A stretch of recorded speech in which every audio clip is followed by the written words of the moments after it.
to Dustin.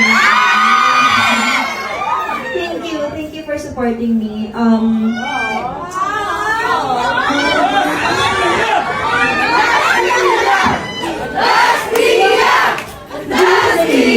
Hindi, alam naman natin inside, sa loob ng bahay ni Kuya, marami tayong mga pangarap, and this is one of the bucket list.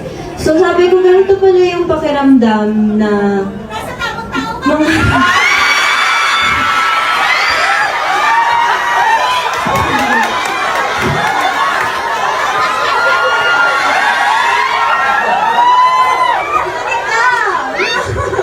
na mangarap kasama ang